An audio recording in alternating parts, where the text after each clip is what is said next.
in every single person that's a street resident, I see a mirror reflection of myself, of where I was,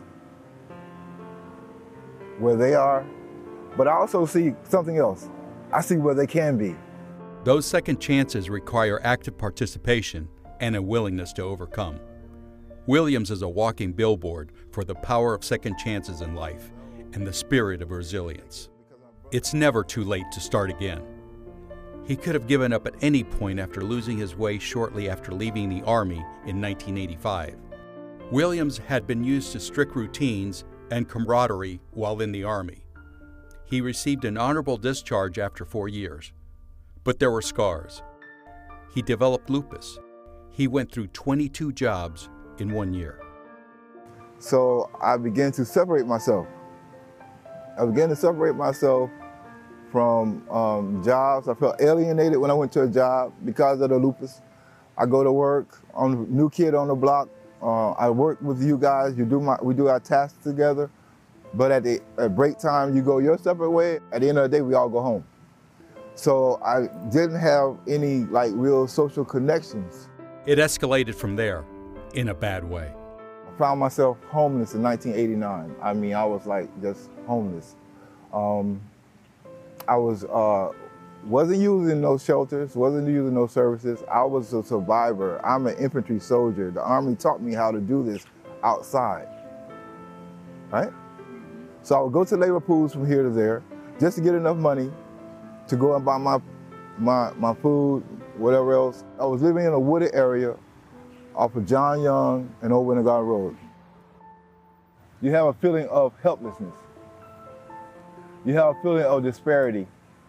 Then you have this dark thought of why am I even alive?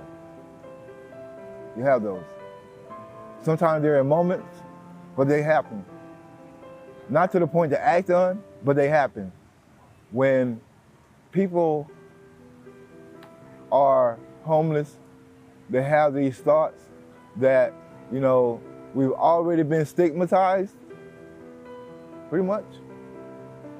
We've already been like castaways from society.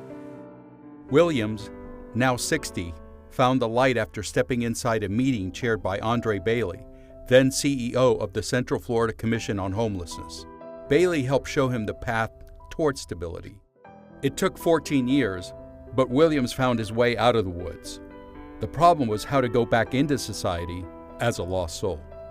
It was a challenge.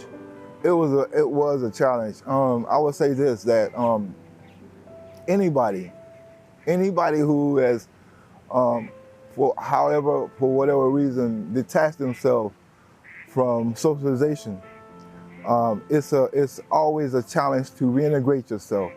I would go to McDonald's and they would go inside the lobby, take the order, and tell them it's to go.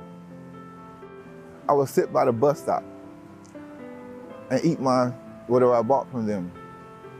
Why? Because in my mind, in my own belief, I thought that somebody else deserved that table more than me. I really feel like they deserve that table. I don't deserve that table. I don't want to take up space.